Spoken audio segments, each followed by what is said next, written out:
हम रंगदारी नहीं गाएंगे। रंगदारी नहीं गाइएगा, सैड सॉन्ग गा के एकदम चर्चा में बने रहिएगा। दोस्तों नमस्कार। मगही इंडस्ट्री के सैड सॉन्ग के बादशाह कहे जाने वाले आशीष यादव को आप सभी जानते होंगे। दोस्तों आशीष यादव को लोग सैड सॉन्ग के बादशाह के नाम से जानते थे और आज भी जो है आशीष यादव को सैड सॉन्ग के बादशाह के ही नाम से जानते हैं। लेकिन आशीष यादव ने इस बीच में एक रंगदारी सॉन्ग आया था। गाने का नाम था कि बांस क देबो रे बेटा। जी हाँ दोस्तों, गाने का नाम था बांस क देबो रे बेटा। गाना एकदम भौकाली मचा करके पूरे इंस्टाग्राम पर वायरल हो गया, जिसको लेकर के आशीष यादव बहुत ज़्यादा दुखी हो गए।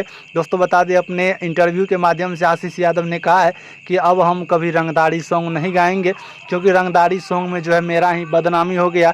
गाना हमको मिस्टेक से रात में 10 बजे गवा दिया गया और गाना एकदम वायरल हो गया। दोस्तों बता दें, आशीष यादव को लोग इतना प्यार करते हैं, चाहे रंगदारी गाए या सैड सॉन्ग गाए या रोमांटिक सॉन्ग गाए, भाई साहब सबको लोग सुनते हैं, ढेर सारा प्यार और आशीर्वाद देते हैं। तो आप लोग इसी तरह प्यार और आशीर्वाद बनाए रखें। और दोस्तों हमारे चैनल पर अगर आप लोग नए हैं तो इस चैनल को सब्सक्राइब करें।